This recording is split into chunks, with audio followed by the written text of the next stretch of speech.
हम भारत को बौद्ध में बनाना चाहते हैं, लेकिन बौद्ध धर्म को स्वीकार भी कर लेते हैं, लेकिन बुद्ध के संस्कारों को, बुद्ध की परंपराओं को स्वीकार नहीं कर रहे।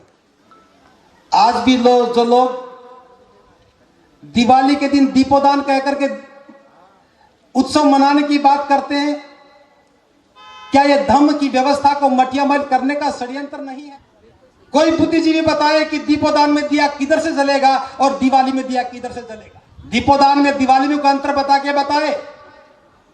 हम बाबा साहब के मानने वाले लोग अगर बाबा साहब का अपना आदर्श मानते हैं तो बाबा साहब की बात पर भरोसा करना चाहिए। अगर दिवाली दीपोदान होती तो बाबा साहब बता करके जाते।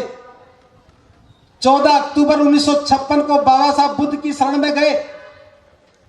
उन्हें अच्छी तरह से याद होगा कि 20 दिन के बाद दिवाली आने वाली है, लेकिन जिक्र तक नहीं किया। उन्हें हमें धम्म की शरण इसलिए दी कि जिस व्यवस्था के हम हिस्सा बने थे वहां असमानता थी, भेदभाव था, छोटे बड़े की भावना थी, छुआछूत थी, इंसान को इंसान घृणा की दृष्टि से देखता था।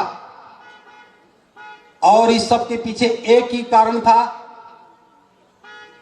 कि समाज जातियों में बटा था, और जब तक जातियां हैं इस भेद को खत्म नहीं किया जा सकता। बाबा साहब ने पूरी कोशिश की कि इसी व्यवस्था में रहकर के जातियां खत्म हो जाए, भेद खत्म हो जाए। पूरा जीवन लगाने के बाद इस निष्कर्ष पर पहुंचे कि इस व्यवस्था में जाति खत्म नहीं हो सकती। अगर हमें जाति को खत्म करना है, भेदभाव को खत्म करना है, गैर बराबरी को खत्म करना है, तो हमें एक नए मार्ग पर चलना होगा। और बाबा साहब ने उस मार्ग में बुद्ध को तलाशा। हम सब जानते हैं कि बुद्ध के धम्म में कोई भेदभाव नहीं है, कोई गैर बराबरी नहीं है, कोई जाति व्यवस्था नहीं है। इसीलिए बाबा साहब ने बुद्ध के धम्म को चुना था कि जब हम बौद्ध बनेंगे जातियां टूटेंगी, मानव मानव एक समान होगा, और सही मायने में जब इंसान इंसान से प्रेम करने लगेगा, घृणा खत्म होगी, भाईचारा कायम होगा, बंधुता के साथ समाज में सुख से रहने लगेंगे। इसी कामना को लेकर के बाबा साहब ने बुद्ध के धम्म को स्वीकार किया। आप में से कितने लोग हैं कि जो बाबा साहब की इस बात से सहमत हैं कि जातियां नहीं होनी चाहिए? हाथ ऊपर करने वाले थोड़ी देर के बाद निराशा में जाएंगे, मुझे मालूम है। बाबा साहब ने कहा था तुम जिस भी दिशा में जाओगे जातिवाद के दैत्य से दो दो हाथ करने पड़ेंगे, और जब तक इस दैत्य को नहीं मारोगे किसी भी दिशा में किया गया प्रयास कोई परिणाम नहीं देगा। जाति की बुनियाद पर आप जो भी निर्माण करेंगे सब चटक जाएगा, कभी पूरा नहीं होगा। मैं भी अपनी पीड़ा साझा कर रहा हूं आपके साथ। एक उम्मीद करता हूं मैं कि जो व्यक्ति माइक पर आकर के, मंच पर आकर के समाज को दिशा देने का काम करता हो, उस आदमी को तो जाति व्यवस्था को नकार करके बौद्ध बनकर के ही बात करने का होना चाहिए। लेकिन हम लोग जाति से पीड़ित हैं, हम भेदभाव से पीड़ित हैं, हम जुल्म अत्याचार से पीड़ित होने के बावजूद भी जाति से इतना प्रेम करते हैं, इतना प्रेम करते हैं कि बाबा साहब की बात को मानते हुए भी, बुद्ध की शरण में आने के बाद भी हम जाति को छोड़ नहीं पा रहे हैं। और बाबा साहब ने कहा था, मैं आगाह कर रहा हूं आप सब लोगों को, बाबा साहब ने कहा था कि तुम्हारा जाति के प्रति अगाध प्रेम ही तुम्हारे विध्वंस का कारण बनेगा। जो लोग इस गलतफहमी में आकर के बौद्ध बन गए हैं कि जाति बची रह जाए, गोत्र बचा रह जाए और हम बौद्ध बन जाएं, आप विध्वंस करेंगे बौद्ध धर्म का और इस विरासत को नहीं बचा पाएंगे। अगर जाति से प्रेम करते हो तो बुद्ध की शरण में आने की आवश्यकता नहीं है। हम तो उन लोगों से ही बौद्ध धर्म को आगे बढ़ाएंगे जो जाति से प्रेम नहीं करते हो, बुद्ध की बात करते हैं और जाति से चिपके बैठे हैं, सारी उम्र मनुवाद को कोसते हैं, और अपने संतान की शादी करने का समय आता है तो अपनी ही जाति में लोग खोजते हैं। आप अपनी जाति से प्रेम करते हैं, यह गुनाह नहीं है। लेकिन अपनी जाति से प्रेम करके बौद्ध बने दूसरे लोगों को नकारते हैं, ये गुनाह है। विरासत को बचाना है तो जाति को खत्म करना होगा। विरासत को बचाना है, भारत को बौद्ध में बनाना है तो जाति के नासूर को दफन करना होगा। और देखते हैं कि कौन आदमी आज रूपांतरित होता है, इस संकल्प के साथ यहां से जाए कि मैं आज के बाद जाति की इस्तेमाल नहीं करूंगा। और नाम के पीछे जो आप पहचान बना के चले हैं, यह भी जाति का महिमा मंडन करने का दूसरा स्वरूप है। अगर किसी के नाम के पीछे लगा हो तो इसको व्यक्तिगत मत लेना। बौद्ध बनने से पहले खोबरा गड़े थे, आज भी खोबरा गड़े। बौद्ध बनने से पहले मेषराम थे, आज भी मेषराम हो। बौद्ध बनने से पहले गुड़ पड़े थे, आज भी गुड़ पड़े हो। क्या यह बौद्धों की व्यवस्था है? दूसरी बात, हम भारत को बौद्ध में बनाना चाहते हैं, लेकिन बौद्ध धर्म को स्वीकार भी कर लेते हैं, लेकिन बुद्ध के संस्कारों को, बुद्ध की परंपराओं को स्वीकार नहीं कर रहे। आज भी जो लोग दिवाली के दिन दीपोदान कह करके उत्सव मनाने की बात करते हैं, क्या यह धर्म की व्यवस्था को मटियामल करने का षड्यंत्र नहीं है?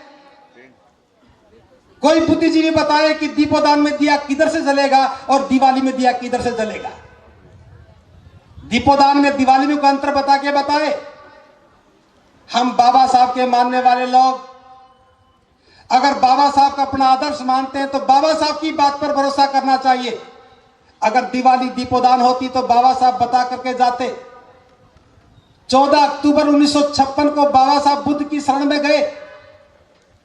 उन्हें अच्छी तरह से याद होगा कि 20 दिन के बाद दिवाली आने वाली है, लेकिन जिक्र तक नहीं किया।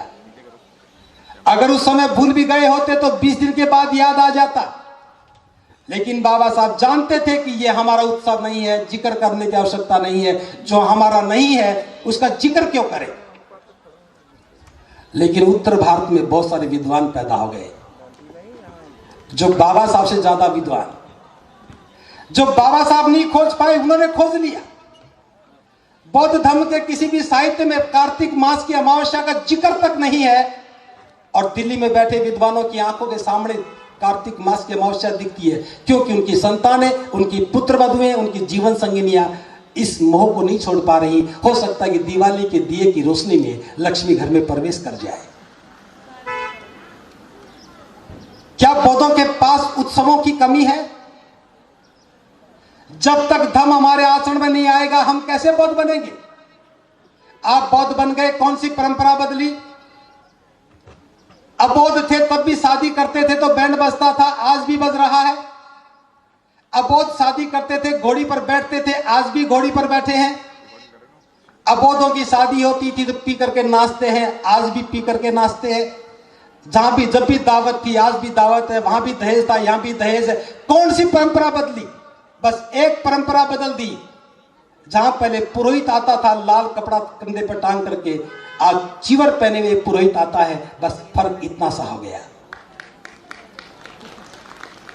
अगर बौद्ध धर्म को बचाना है तो जन्म से लेकर के मृत्यु तक के सारे संस्कार बौद्ध रीति से करने पड़ेंगे।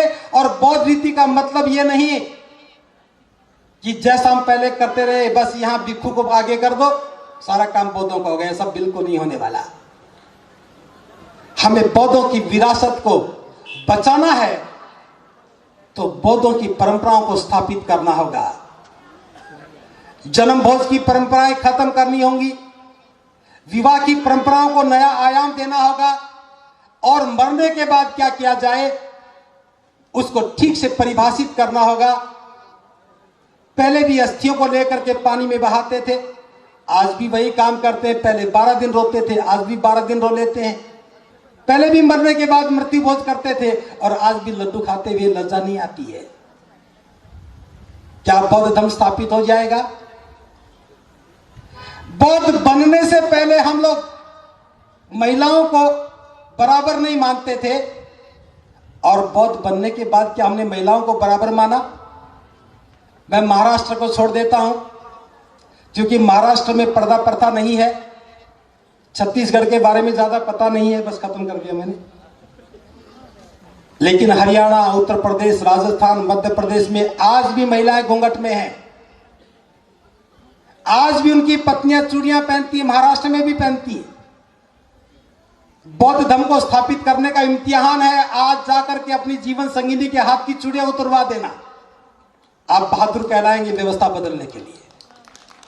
आप अपनी जीवन संगिनी की मांग के अंदर से लाल रंग हटा देना,